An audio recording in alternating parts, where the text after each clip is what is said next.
Hello and welcome to New Filmmakers Los Angeles in partnership with MovieMaker magazine.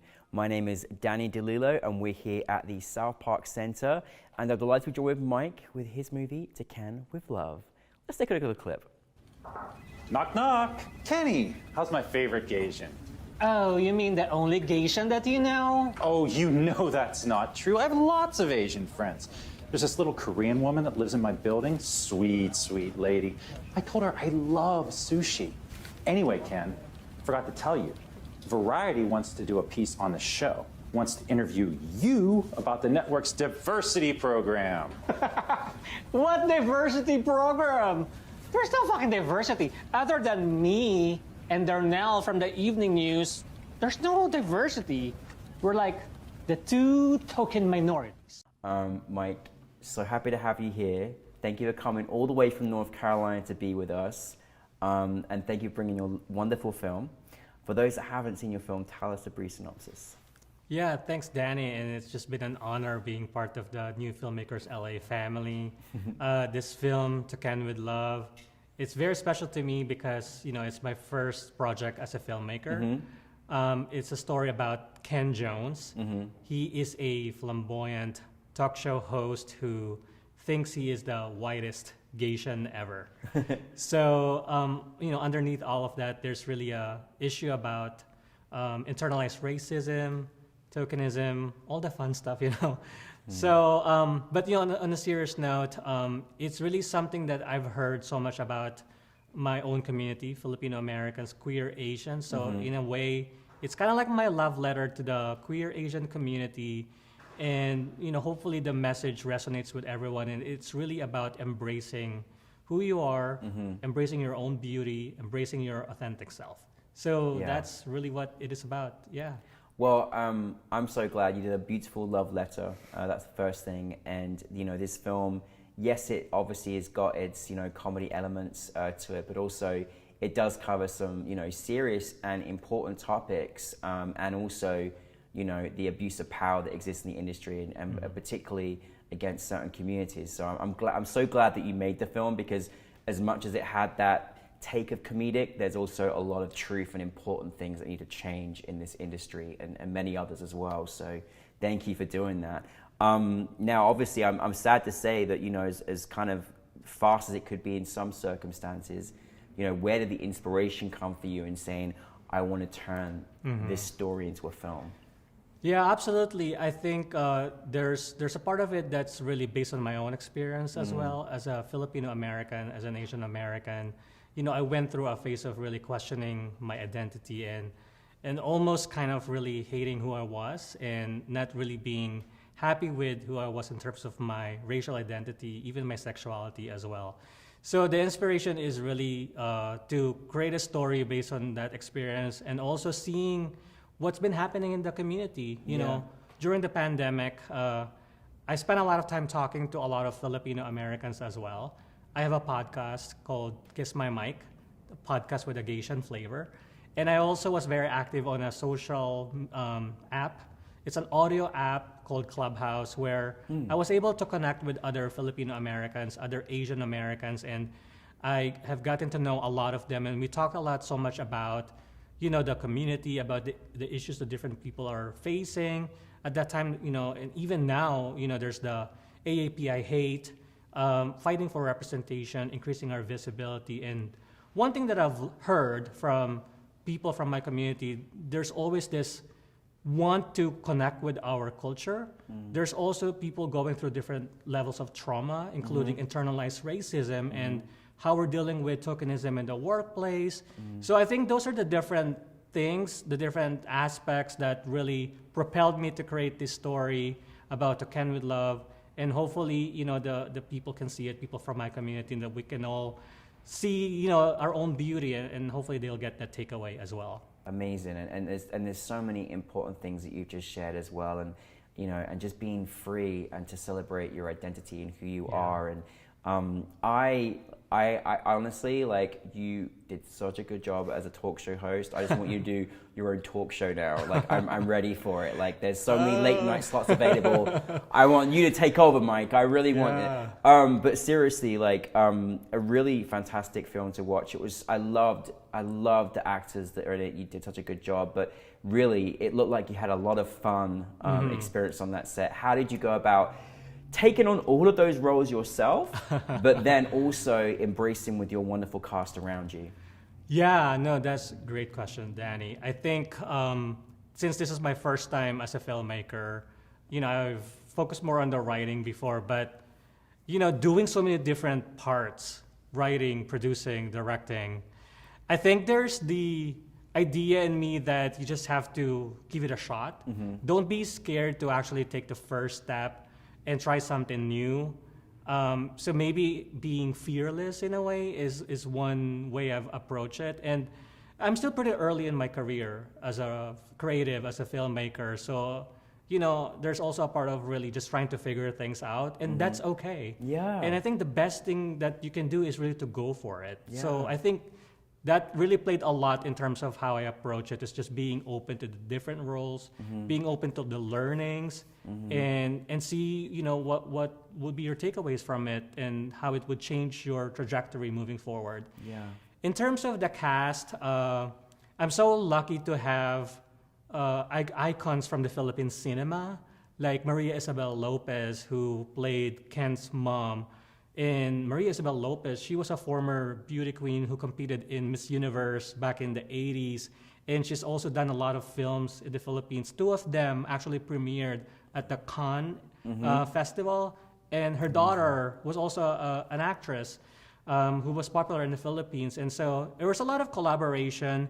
There was really a need to, portray the characters that are Filipinos and also, just make sure that they have the stories, the characters. So it's really a good collaboration and trying to figure out who can serve the part well to be able to tell the story.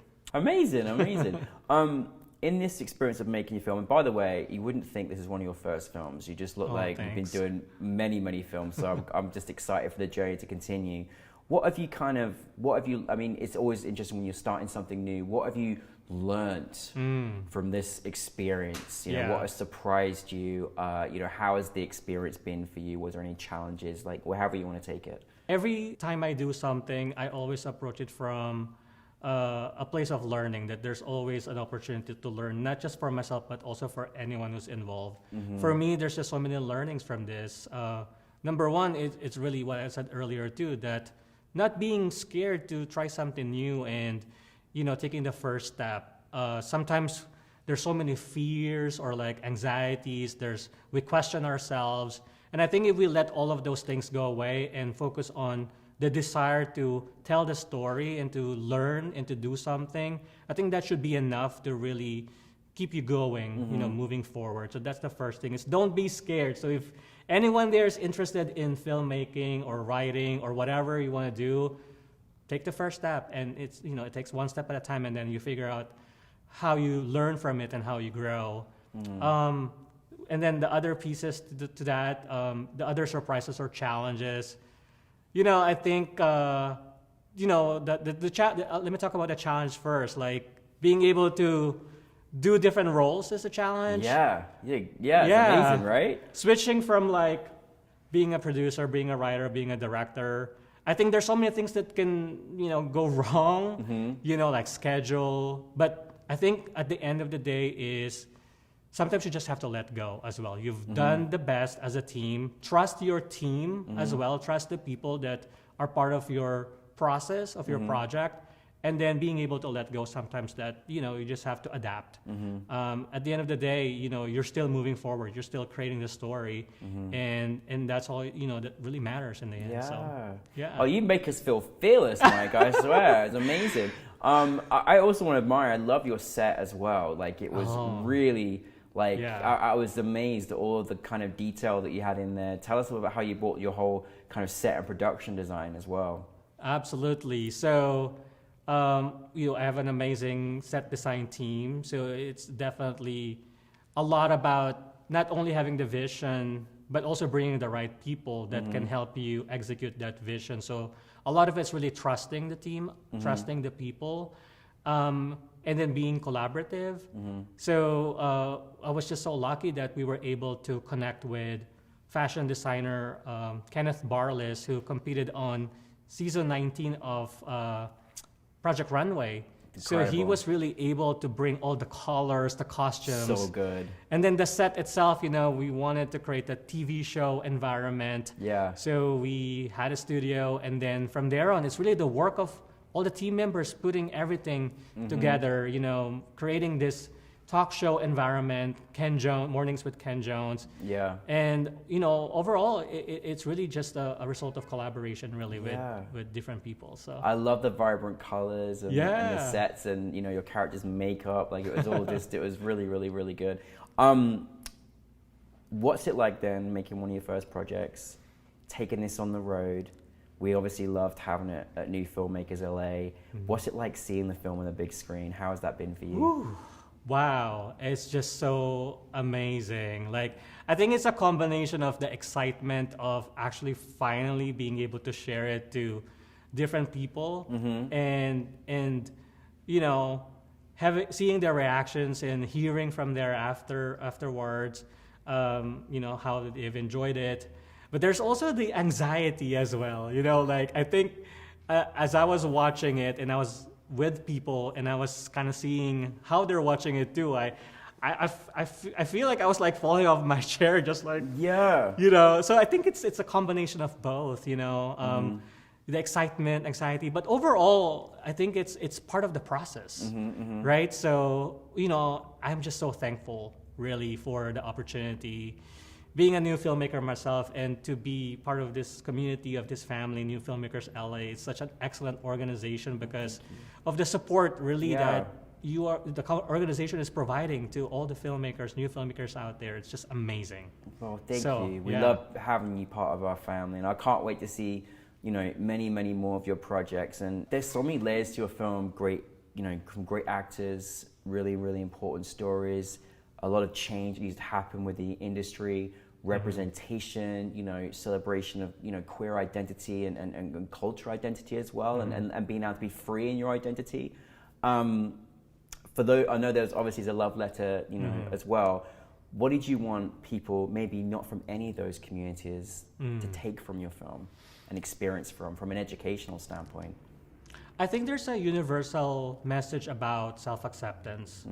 That I think would just benefit the community, whichever part of your community you're in.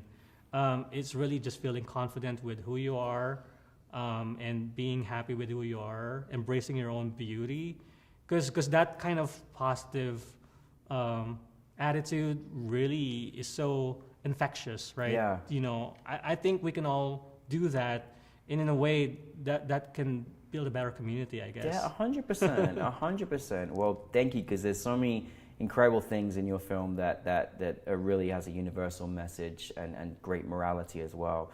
I'm ready, Mike. What is next for you? Wow. In terms of what's next, I have so many ideas in my head. Like, I think I have like 5 projects that I'm currently working on. I have a stage play right now that's also playing in LA, in Hollywood. Congrats. Yeah, so I think I'm going to be working on also converting that into like a movie format or a TV format. And there's just so many other things. I think ultimately, I'm not done with telling our story.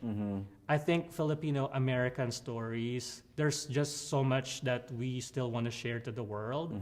And there's so many amazing things that we can really share. So yeah, I think it's just the beginning, and I encourage others as well to continue writing their stories, because we have a story to tell. So I think that's what's next. It's just continuing that mission and also being queer. So there's so many other nuances about that as well. So yeah, overall, it's just exciting time to be doing this. I think the possibility is just endless. So possibility is endless. Well, I'm looking forward for you to continue celebrating your beauty through all of your creative contexts. But thank you for bringing your film to us, and welcome to New Filmmakers family. Thank you very much. Thanks, Danny.